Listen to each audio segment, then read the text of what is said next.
عورتوں کے ساتھ بے حیائی اور بے غیرتی کے یہ قصے، زناکاری کے لیے تعویذ کے یہ دھندے، اپنے سلسلے کو چلانے کے لیے اس کو جائز قرار دے کر لکھا۔ حقیقت کے اندر محمد کریم علیہ السلام کی شریعت کے اندر یہ زناکاری ہے، یہ بدکاری ہے، یہ بے حیائی ہے۔ ایک عورت اور مرد کا تنہائی میں اگر آپ پہلی مرتبہ ہمارے چینل پر تشریف لائے ہیں تو ہم آپ کا خیر مقدم کرتے ہیں، پلیز سبسکرائب کر لیجئے۔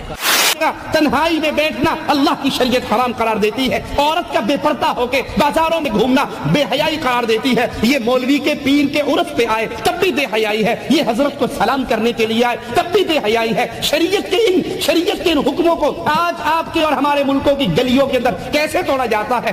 آپ نے کتنے ہی بار وہ اخبارات پڑھے ہوں گے، پیر صاحب ایک ہفتے کے لیے گھر میں نزول کرتے ہیں، ایک ہفتہ مرغا کھاتے ہیں، بوٹیاں اڑاتے ہیں، اور نذرانے لے کر جب جاتے ہیں تو جاتے ہوئے جو پسند آتی ہے اس کو بھی بھگا کر لے جاتے ہیں، اور صبح اخبار کے اندر سرخی لگ جاتی ہے پیر صاحب جعلی تھے، پیر صاحب 2 نمبر تھے، جعلی تھے، اصلی نہیں تھے۔ ارے جو غیروں کی بچیوں کے ساتھ تنہائیوں میں بیٹھے، جو لوگوں کی بچیوں کو ناؤ راتیں کٹوانے کے وظیفے بتائے، اپنی قبروں پر بلانے کے وظیفے بتائے، تعویذ ڈنڈے کے لیے تنہائی میں ملاقاتوں کے وظیفے بتائے، اللہ کی قسم یہ محمد کریم کی سنت پہ نہیں ہے، یہ محمد کریم کے مذہب پہ نہیں ہے، یہ بے حیائی کے راستے ہیں، یہ بے غیرتی کے راستے ہیں، یہ بدماشی کے راستے ہیں، یہ فحاشت اور عریانیت کے راستے ہیں۔ اسلام اس کو کیسے روک رہا ہے؟ عورت بے پردہ ہو کے گھر سے نہ نکلے، عورت نہ محرم کے ساتھ تنہائی کے اندر نہ بیٹھے۔ اسی طرح جس طرح اللہ نے زنا کو بند کر کے فحاشی کے باب کو بند کیا ہے، اسی طرح قوم لوط کے عمل کو، لواطت کو بھی اللہ نے حرام کیا ہے۔ قوم لوط کا سب سے نمایاں جرم یہ تھا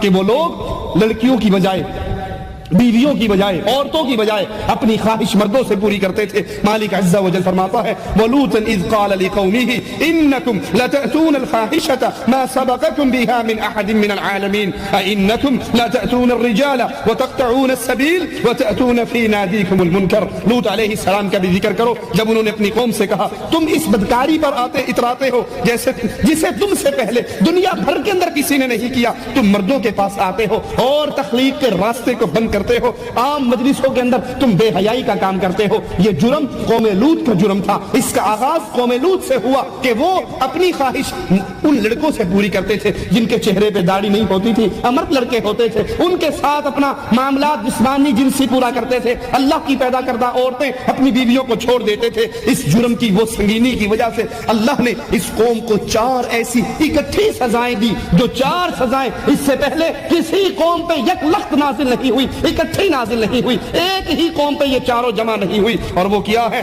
اللہ نے ان کی آنکھوں کو مٹا دیا، ان کی بستی کو بلند کیا۔ حدیث کے لفظ ہے آسمان کے فرشتوں نے ان کی بستی کے جانوروں کی آوازوں کو سنا، پھر ان کی بستی کو الٹ دیا، ان پہ نوکدار سخت پتھر برسا دیے، ان پر چیخ کا عذاب نازل کیا۔